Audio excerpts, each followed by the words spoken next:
Hey guys, what's going on? Welcome back to another video. This video, I'm going to be giving you my 12 favorite comic book cartoons. Don't forget, comic book cartoons means animated shows, animated series. Also, I'm not sticking to anything specific like Marvel only and DC only. I'm going to branch out and talk about other series as well that are also comic books. Also, beware of spoilers for some of the cartoons I'm going to announce. So as soon as you see the name of it, if you don't want to be spoiled about it, I recommend skipping ahead. I'm going to be starting the list from ranking from number 12 to number 1. Now, just because it's number 12 on the list does not mean that I don't enjoy the series. This is still one of my favorite series. It's just number 12 if I had to give you my top 12. Let's just jump into it. So, getting into my number 12 pick. Batman Beyond, January 10th, 1999. Batman Beyond, story about Terry McGinnis, who just so happens to be the clone, somewhat DNA son of Bruce Wayne, takes part in the futuristic city of Gotham. It's a dope story, dope concept. Gives you a really, really 90s feel, especially with some of the grunginess of it, but it's a dope cartoon with a dope concept, and it ties well to a lot of other DCU properties. Is DCU the DC animated universe properties? Sorry, I think that's what I really mean to say. Going into number 11, Static Shock, launched on September 23rd, 2000. Static Shock is on this list, obviously, because it's part of the culture. I know some people may think that it should be higher on the list, but, it's a great show. It has a solid 2 seasons, and, it definitely shows a lot of the black aspect we weren't getting in a lot of cartoons back in the day. Static Shock is, that black hero that I got to see growing up that I wasn't able to attach to and relate to the same way to others.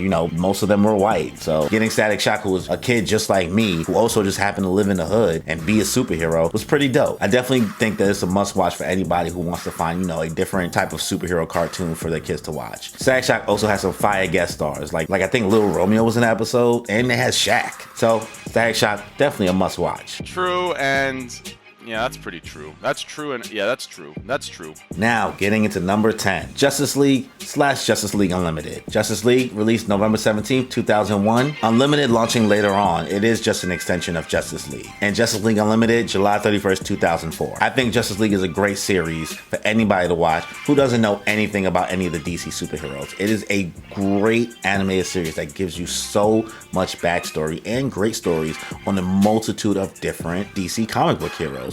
You get Flash, you get Hawkgirl, you get Green Lantern, and not Hal Jordan Green Lantern. You get John Stewart Green Lantern. Is it John Stewart? Whatever. You get Martian Manhunter, Flash, you get everybody.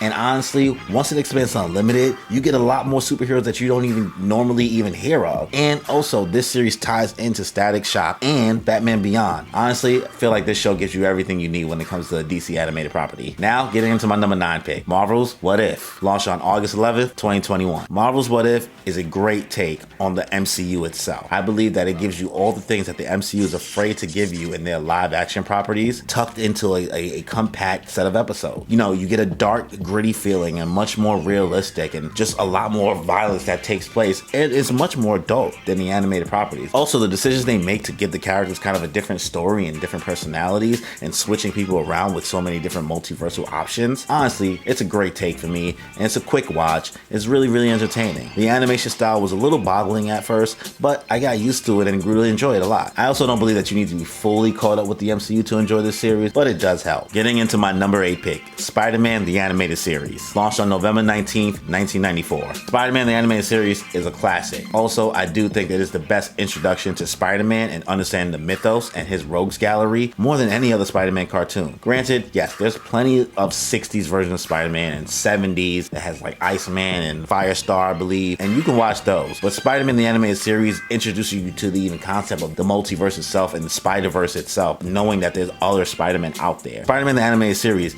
is honestly my first real introduction to a lot of Spider-Man's villains, whether it be Dr. Octopus, Green Goblin, the Vulture, the Lizard. Honestly, everybody's here for the party. I mean, the only thing I'll say is because of the time in this kid's cartoon, you never see Spider-Man ever actually hit anybody. It's a lot of webbing and a lot of off-screen kind of fighting situations, but those are just little nitpicks. It's not that serious. Yeah, boy.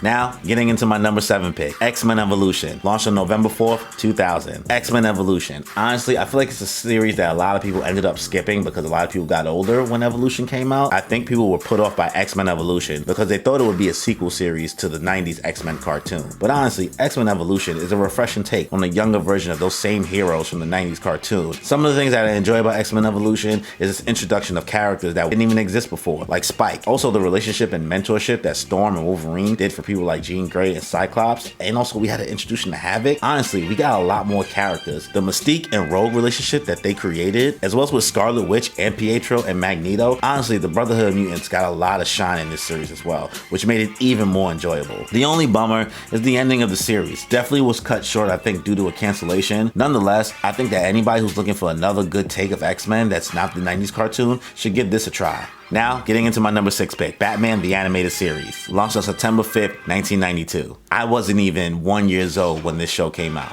Batman the Animated Series was playing every night as a kid growing up. It was on Cartoon Network all the time. It was a mixture of watching Batman the Animated Series followed up by Johnny Quest. Batman the Animated Series is probably the pinnacle of Batman animation, honestly. You get that gritty feeling and you get introduced to a great take on Joker played by Mark Hamill. Also, this series is the series that created Harley Quinn. She didn't even exist before it. If you don't watch this series, you're missing out on some good Batman content. You get an iteration of great versions of his rogues gallery. Also, the version of Robin and Nightwing and Batgirl in this, really, really good. Honestly, I think anybody who watches anything DC related had to have watched this show once in their life. Alright, so getting into my top 5 now. Number 5, Young Justice. Launched on November 26, 2010. Honestly, a lot of these shows launch in November. They're really heavy on the fall entrance for these comic book shows, huh? Honestly, Young Justice is the hole that I need to fill when Teen Titans ended. Giving you great young renditions of Kid Flash and Robin and Aqualad, who I didn't know anything about before watching this series. Introducing Superboy and Miss Martian, great additions to the team. I enjoyed the animation a lot as well. The first season, honestly, is a masterpiece to me. I think it's perfect. The second season expands the team a little bit more, but it's still enjoyable. And the third season, I don't really like to talk about the third season. I'm not a fan. That's some bullshit. I do need to give the fourth season a try. It's out now, and I believe it's on HBO Max, so I'll give that a try soon. But Young Justice is definitely a great show that teaches you a lot about some younger DC characters. Especially the fact that they started introducing other people like Beast Boy. They also started introducing Static into it, so that's a treat. Now to my number 4 pick. Neither Marvel nor DC. Invincible. Released March 25th, 2021. Now, if you don't know already, Invincible is an animated series that airs on Amazon Prime. And if you have not seen the Think Mark Think meme, you've been living under a rock. You're fighting so you can watch everyone around you die. Think, Mark, think! Invincible is a great series that does a different take on superheroes, which I really, really enjoy. It's very similar to The Boys, which is also on Amazon Prime, but it takes a much more serious and darker take on the superhero world and shows people who are much more corrupt. And it's not all black and white. It might be a little gray. Yes, the violence could get a little bit over the top sometimes, but it's nothing too crazy. Now, I don't want to spoil too much about the series just because it's still fairly new and I want to give time for people to watch it. But Invincible is definitely a top 5 must watch if you're looking for a different take on superheroes that you're tired of from DC and Marvel. Now, getting into my number 3 pick. This one is a little slept on, and I think anybody should watch it. The Avengers, Earth's Mightiest Heroes, September 22nd, 2010, which is convenient because this came out around the same time as Young Justice. The Avengers, Earth's Mightiest Heroes cartoon is something I wish everybody watched before they got into the MCU. Okay. Now, if you go back to watching it, I do believe that this will be a refreshing take on the Marvel Universe that you know. Most people are used to consuming the MCU and are used to seeing shows and characters that more resemble the MCU version of them. Whether it be the Disney shows that's released that shows Iron Man being much more similar to Robert Downey Jr., but this series rendition of our heroes, much more different. Whether it be Captain America, Black Panther being a main cast of the Avengers squad, Iron Man, Hawkeye, and Hulk, and Thor. Honestly, it's a great cast. You also get Ant-Man and Wasp, and it gets a lot more darker here. They take on dark storylines that we're not used to seeing in the MCU. And I think that anybody should watch this. You can learn a lot more about different villains, especially people like Kang. And if you are looking forward to learn more about Kang, this is the animated series for you to watch to learn more about Kang. Get into my number 2 pick. Teen Titans, launched on July 19th, 2003. What more can I say about Teen Titans? It is the series that connected the most to me growing up. Getting to see a whole bunch of superheroes that are close to me in age do their own thing while being comedic and being serious. Also, the show is heavily inspired with anime properties, and at that time, anime was my shit. Whether it be me watching Dragon Ball, Sailor Moon, or Gundam Wing, anime was where I was at. So Teen Titans not only airing in Toonami, but airing later on Cartoon Network was a perfect kind of pitch point and perfect storm for me to consume content. I got to learn a lot more about people like Slade Wilson, aka Deathstroke, and learn about Beast Boy, Starfire, and Cyborg. These are characters I had no idea that existed beforehand. You know, before Teen Titans, we had Static Shock, we had Batman Beyond, and Justice League hadn't even switched to Justice League Unlimited yet, so you didn't get a wider range of heroes. So getting Teen Titans was super refreshing. Although I did wish that there would be a crossover with Teen Titans and Justice League, but we didn't get that. But so what? Teen Titans is a much-watched series with great animation, great heroes, great villains, great voice acting. Honestly, it's no misses here. I like it a lot. Now, getting into my number one pick of my favorite comic book animated series. I think you know what it is.